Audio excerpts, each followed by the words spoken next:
Hi there folks, my name's NovaWing24 and welcome to the Nova Wrap, your one-stop location for your simulation news and release and goings on from the week that was.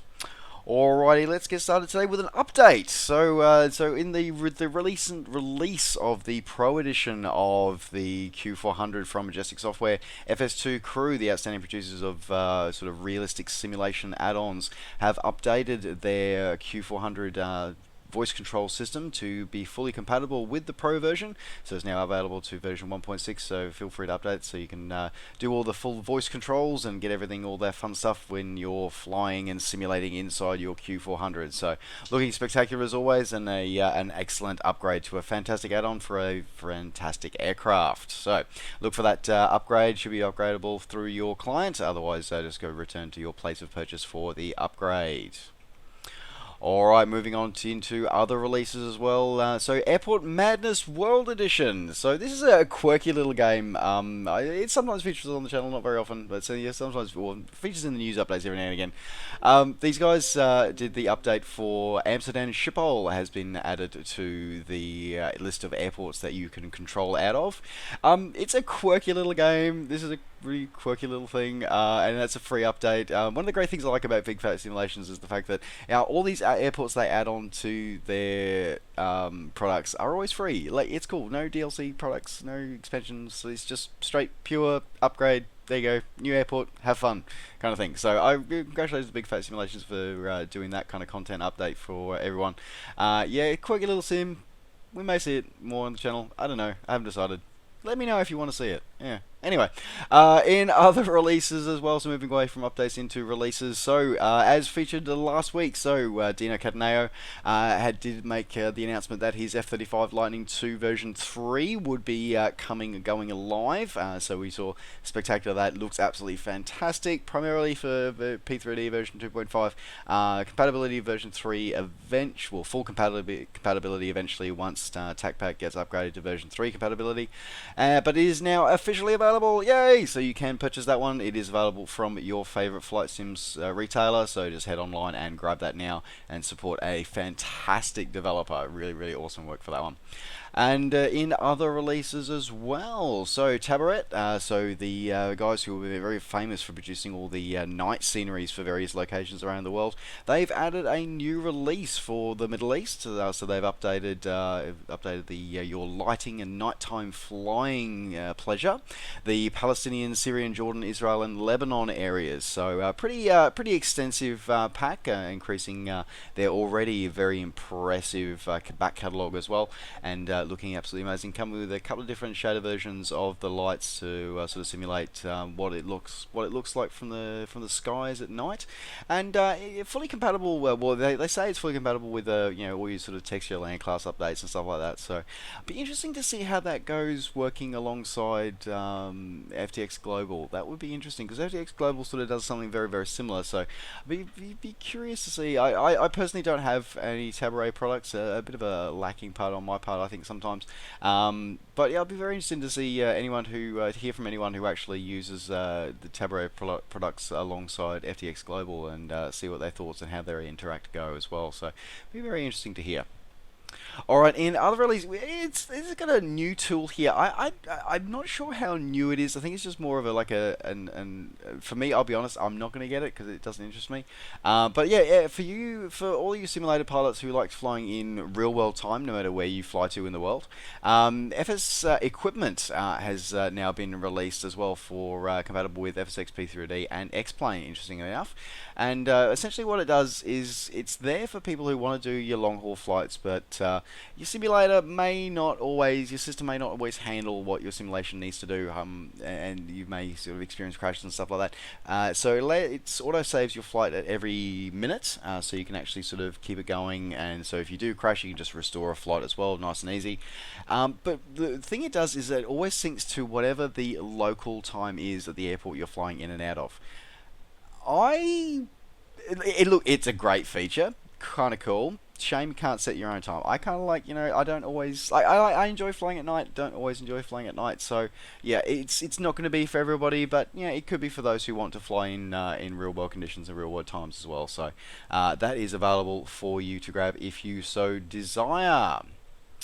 Alrighty, in other release news, so the guys over at DCS, so Digital Combat Simulations, and the Fighter Collection, they have released the in Nevada test and training map for DCS World 2 Open Alpha. So DCS World 2 sort of, we've known it's been coming for a while, but now the Open Alpha is fully now available with the Nevada range as well, so you can experience the absolute incredible detail that these guys are going to for that surrounding area. Like, it is just insane. Like, especially flying down like through like downtown Las Vegas and stuff like that. They just look insane. Like, the detail is just mind blowing. It really is.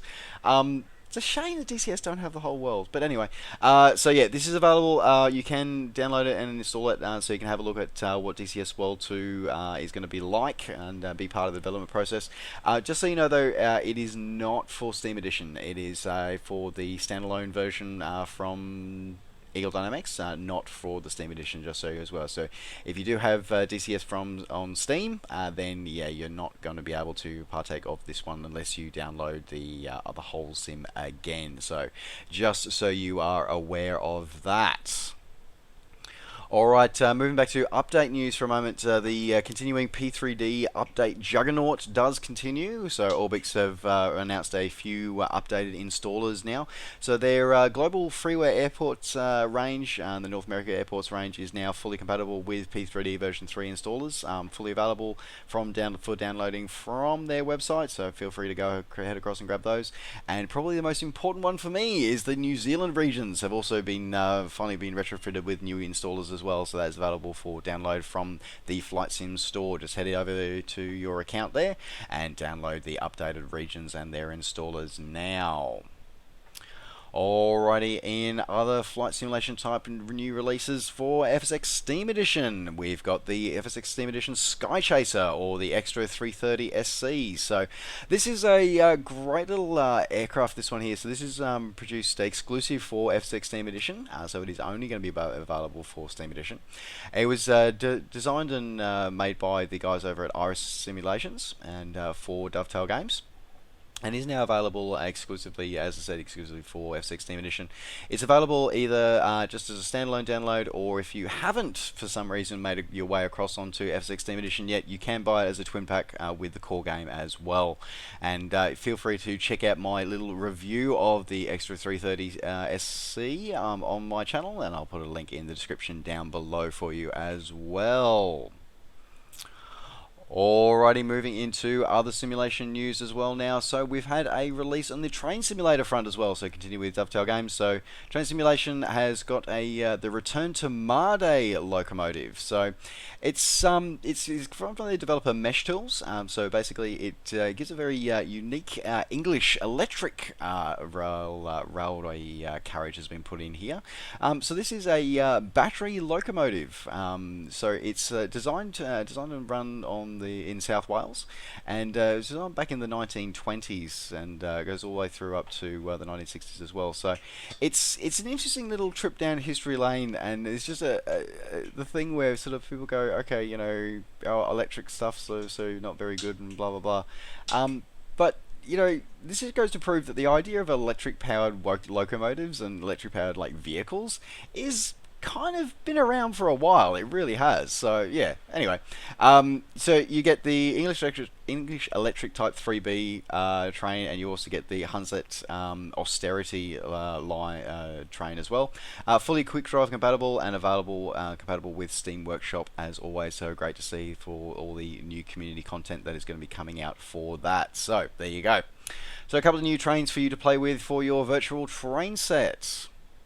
Alright, in releases that are not FSX or flight simulation or related, we've got a couple of new quirky little ones from the indie market. So we've got Valhalla Hills. So Valhalla Hills is as I said, it's a quirky little looking game. It really is. It's essentially it's a city building like economy game, but with a twist. It's got this really like cool cartoon style animation to it, and just looks really bizarre, and I don't know, it looks like Settlers but so much cooler. And to be honest, one of the things that's going to be cool is just going to be have a watch of the developer blog. Just have a look watch the developer blog. It is hilarious. They've got like this guy as an actual Viking. It's just bizarre, weird, and just so cool. It really is. Anyway, it's randomly generated, so like you get with a lot of your sort of top-down or your strategy games, it is fully randomly generated with its sceneries, random seeds and stuff like that, and just go through and lead your people to Valhalla from fight off the dangers that are awaiting you. So, as I said, it's quirky. Steep price, but you know what? It's looking pretty cool, so we shall see how this one goes on the market as well. Now it got approved on Steam Greenlight. Alright, for another little simulation game. So, City Economy. This is interesting. I kind of put this one in the same category often as farming simulator and to a lesser extent train simulator, but it's sort of like, you can just about simulate anything these days. You really can. City Economy is about services, so it's about doing things like, trimming hedges from picking up garbage for moving cars, towing vehicles that have been, left on the abandoned on the side of the road and stuff like that. So it's a quirky little sim. Interesting enough though, it's fully licensed by truck manufacturer MAN. So all the vehicles featured are MAN trucks and done in outstanding detail. It's a full open world city economy simulation. So it's looking pretty cool. As I said, you do everything from trash collection, drain cleaning, towing services, lawn mowing, you name it, you do it. And yeah, okay, it's kind of cool. The open world, the day-night cycle, weather, it just makes it pretty different, pretty cool, pretty odd. And out there, so very interesting looking one at a very interesting looking take on a future simulation type genre. So yeah, if it's your thing that you want to invest in, want to pick up garbage and you want to tow trucks, tow vehicles around the city, you know what, this is going to be a sim. This is the sim you've been waiting for to get. This is one you've been waiting for to get. So head out and get it now. Available now, of course, on Steam. Alrighty, and last little release news for this week. So this one is it's a new release, but it's not a new release. So this is Astrox Hostile Space Excavation. This title's actually been around for about a year. It started off life as just a browser-based game using the Unity engine, where you play an exiled miner where you've got a it says in the description, you've got a crappy ship, a small laser, and a small mining beam, and you've just got to guide lift yourself up by your bootstraps and get you through all the way through to make yourself a mining empire. So it's interesting, very procedurally generated and random, and it's just lots and lots of places to explore. Huge asset library as well, so, and actually spectacular sort of visualizations of space. It just looks really cool.